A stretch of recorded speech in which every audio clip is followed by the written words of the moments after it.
اچھا، ایسی کیا خاص بات ہے؟ راہیل کو تجسس ہوا۔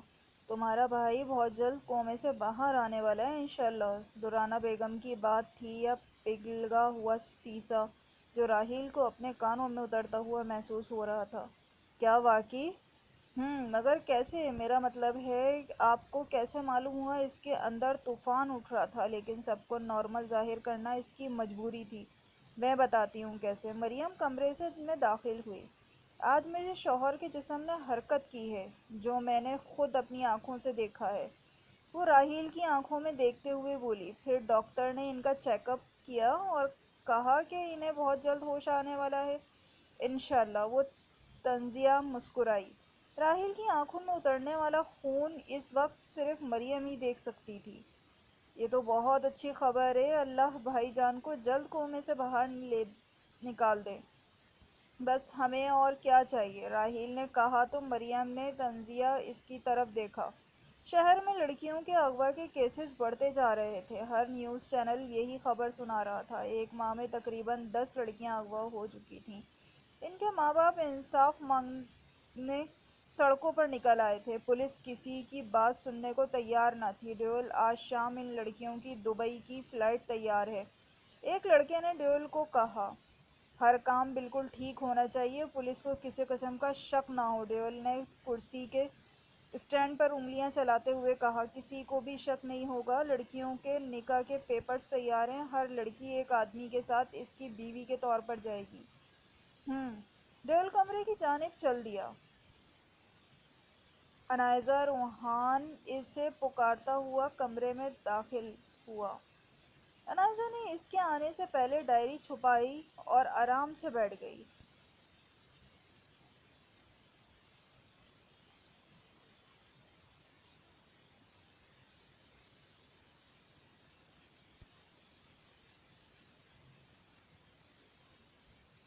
ہاں روحان، کیا بات ہے؟ روحان کے کمرے میں داخل ہوتے ہی انائزہ نے کہا، دیکھو باہر کتنا اچھا موسم ہے، چلو باہر گھومنے چل جاتے ہیں۔ "ام، گھومنے؟ لیکن کہاں؟ انائزہ حیران ہوئی۔ گھر سے باہر واک کرتے ہیں۔ اوکے چلو پھر چلتے ہیں۔ انائزہ کھڑی ہوئی اور بالوں کو باندھنے لگی۔ مت باندھو، روحان نے کہا۔ کیوں؟ انائزہ نے پوچھا۔ ایسے اچھے لگتے ہیں۔ روحان کی بات پر انائزہ مسکرائی۔ گھر سے باہر صرف صاف لمبی سڑک پر وہ دونوں چلنے لگے۔ باہر کا سما دونوں کے دل کو بہت بھا رہا تھا۔ انائزہ نے روحان کے ہاتھ میں اپنا ہاتھ ڈالا۔ ایک بات پوچھوں روحان؟ انائزہ نے کہا۔ پوچھو۔ تم نے اتنی جلدی اپنے خوف پہ کافی حد تک قابو پا لیا ہے، کیسے؟ کیا یہ سب؟ وہ اس کی طرف دیکھ کر چلتی ہوئی بولی۔ اس کے پیچھے صرف ایک ہی وجہ ہے۔ روحان نے بھی اس کی طرف دیکھا۔ اور وہ کیا؟ انائزہ نے ابرو اچکا کر پوچھا۔ تم، روحان بولا، میں تمہاری ہر خواہش پوری کرنا چاہتا ہوں انائزہ، اور میں جانتا ہوں اس کے لیے مجھے اپنے خوف پر قابو پانا ہوگا۔ میں یہ بھی جان چکا ہوں کہ یہ خوف صرف میرے اندر کا ہے اور باہر ایسی کوئی بات نہیں۔ میں تمہاری ایک خواہش پوری کر تو چکا ہوں، لیکن پھر بھی تمہیں ریسٹورنٹ نہیں لے جا سکتا۔ اوہ روحان، تم ہرگز ایسا مت سوچو، جو تم نے میرے لیے کیا وہ ریسٹورنٹ سے بہت زیادہ اچھا تھا، میں کبھی نہیں ان لمحوں کو بھول پاؤں گی۔ لیکن میں پھر بھی تمہیں ریسٹورنٹ ضرور لے کر جاؤں گا، تمہاری ہر خواہش پوری کروں گا میں۔ روحان مسکرایا۔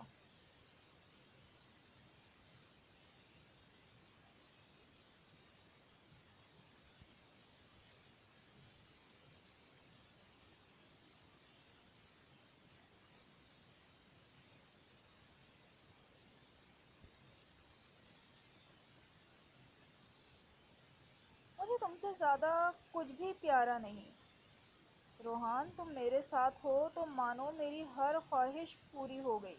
روحان کو انائزہ کی بات سے خوشی محسوس ہوئی کہ انائزہ کے لیے سب سے زیادہ ضروری صرف روحان ہے، اس کی خواہش نہیں۔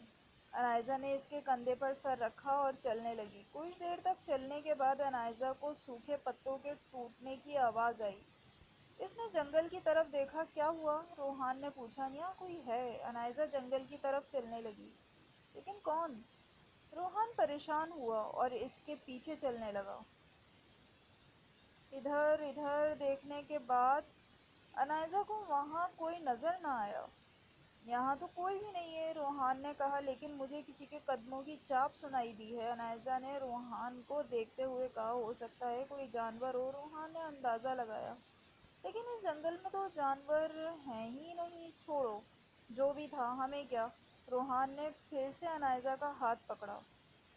آؤ نا، پھر سے واک کرتے ہیں۔ انائزہ وہیں جم کر کھڑی تھی تو روحان نے کہا، نہیں، اب ہمیں گھر چلنا چاہیے۔ انائزہ اس کا ہاتھ کھینچتی ہوئی واپس سڑک پر آئی۔ لیکن گھر کیوں؟ اتنا مزہ تو آ رہا تھا۔ روحان نے منہ پھلایا۔ نہیں روحان، یہاں ہم سیف نہیں ہیں۔ انائزہ نے اسے سمجھانا چاہا، لیکن اس کا بھی منہ ابھی بھی پھلا ہوا تھا۔ رات کے وقت روحان کمفرٹیبل نائٹ ڈریس پہن کر واش روم سے نکلا۔ جب اسے انائزہ وارڈروب کے پاس کھڑی کچھ سوچتی ہوئی دکھائی دی۔ کیا ہوا؟ روحان نے پوچھا۔ روحان، میری ہیلپ تو کرو۔ ہیلپ؟ کس کام میں؟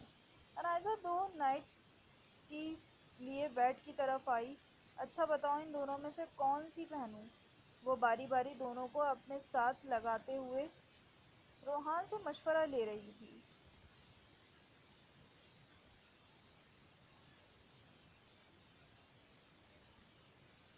اس کو دیکھ کر روحان کے ہوش اڑے۔ وہ آنکھیں کھولے انائزہ کو دیکھتا رہا۔ ارے دیکھ کیا رہے ہو؟ بتاؤ نا، انائزہ نے چٹکی بجاتے ہوئے کہا۔ ہاں کچھ نہیں، روحان نے نظریں جھکائیں۔ کچھ نہیں، کیا؟ میری ہیلپ کرو، بتاؤ ان میں سے کون سی زیادہ اچھی لگ رہی ہے؟ اب روحان بیچارہ شرمیلا بچہ اسے کیا جواب دیتا؟ اس نے نہایت آرام سے کمفرٹ میں گھس جانے میں ہی بہتری سمجھی۔ ارے ارے، انائزہ پہلے تو اس کے عمل پر حیران ہوئی، پھر اپنی ہنسی دبانے کے لیے دانت لبوں تک دبایا۔ انائزہ پنک کلر کی نائٹی لیے واش روم میں گھس گئی۔ روحان کو پچھلی بات یاد آنے لگی جب انائزہ گھٹنوں تک نائٹ ڈریس پہنے اس کے کمفرٹ میں گھس گئی تھی۔ اب کی بار وہ کیا کرے گی؟ یہ سوچ سوچ کر روحان کے 14 طباق پہلے ہی روشن ہونے لگے۔ انائزہ واش روم سے نکلی تو روحان کو ویسے ہی کمفرٹ میں دبکے پایا۔ ہائے رے میرے اناڑی پیا! انائزہ نے اپنا ماتھا پیٹا۔ اس نے روحان کو بلانے کی کوشش کی، لیکن آگے سے پکا سناٹا۔ روحان، بتاؤ میں کیسی لگ رہی ہوں؟ انائزہ کی اس بات پر روحان کا نازک سا دل تیز تیز دھڑکنے لگا۔ اب وہ اسے دیکھ پاتا تو ہی بتاتا نا کہ وہ اس نائٹی میں کیسی لگ رہی ہے۔ روحان، کمفرٹ اتارو۔ انائزہ نے بھی جیسے اس سے کچھ کرنے کی ٹھان لی تھی۔ روحان کی دھڑکنوں کے ساتھ سانسوں نے بھی مقابلہ لگایا۔ روحان، میں کیا کہہ رہی ہوں؟ اس بار انائزہ کے کہنے پر روحان کو لگا کہ اب اس نے انائزہ کی بات نہ مانی تو وہ ناراض ہو جائے گی۔ اس نے دھیرے سے کمفرٹ چہرے سے نیچے کیا، مگر معصوم سبز آنکھیں ابھی بھی بند تھیں۔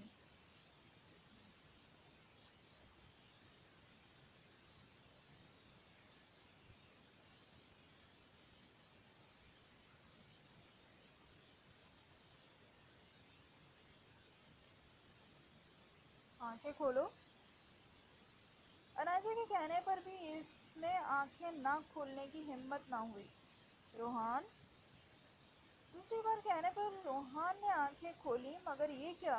انائزہ تو سادہ سے سوٹ میں ملبوس تھی۔ ہاں، کمرے میں انائزہ کا قہقہ گونجا۔ روحان آنکھیں مٹکاتا اسے دیکھتا رہا۔ وہ کب سے کیا سوچ رہا تھا؟ کیسا لگا مذاق؟ انائزہ نے بامشکل اپنی ہنسی کنٹرول کرتے ہوئے کہا، میں نہیں بولتا۔ روحان کے کہنے پر کمفرٹ میں چہرہ چھپایا۔ ہائے رے میرے اناڑی پیا! مجھ سے ناراض ہو گیا؟ انائزہ نے ساتھ چپک کر لیٹ گئی۔ بولو نا، کیوں گئے ناراض؟ میں تو مذاق کر رہی تھی۔ اس نے روحان کے چہرے سے کمفرٹ ہٹانا چاہا، لیکن روحان نے مضبوطی سے دبایا ہوا تھا۔ روحان پلیز کمفرٹ اتارو۔ نہیں اتاروں گا۔ روحان بھی ضدی بنا۔ تم سے مذاق نہیں کروں گی تو اور کس سے کروں گی؟ انائزہ کی بات پر روحان نے چہرہ کنفرٹ سے نکالا اور اسے دیکھ کر بولا، یہ مذاق تھا؟ میری جان حلق میں اٹک گئی تھی۔ اف میرے خدا، کیا کروں اس شرمیلے لڑکے کا؟ انائزہ نے ماتھا پیٹا۔ تو کیا تم کبھی بھی میرے ساتھ بحث نہیں کرو گے؟ روحان نے انائزہ کی بات پہ غور کیا اور سوچنے لگا۔ بتاؤ نا، اس نے پھر سے پوچھا۔ کروں گا، روحان کے منہ سے اچانک نکلا۔ اچھا تو آج پھر تمہارا ایک چھوٹا سا ٹیسٹ ہو جائے۔ انائزہ خوشی سے سیدھی ہو کر بیٹھی۔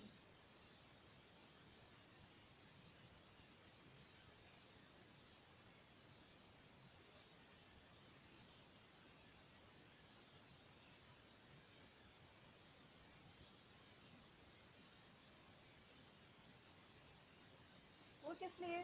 روحان حیران ہوا۔ آج تم خود مجھے کس کرو گے؟ انائزہ نے کہا تو روحان کچھ دیر اسے دیکھتا رہا۔ دیکھو، جتنی بار بھی میں نے کی ہے آج تم کرو گے، پھر میں اس ٹیسٹ میں تمہیں مارکس دوں گی، اوکے؟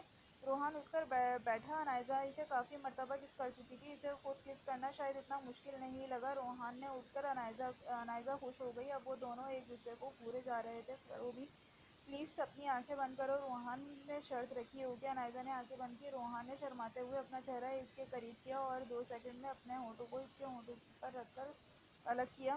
تبھی انائزہ نے اس کی گردن میں ہاتھ ڈال کر اسے مزید خود سے قریب کیا اور حسین لمحات کو جاری رکھا۔ کہانی ابھی جاری ہے، چینل کو سبسکرائب کرنا نہ بھولیں، ویڈیو کو شیئر کریں اور لائک کریں۔ بہت شکریہ۔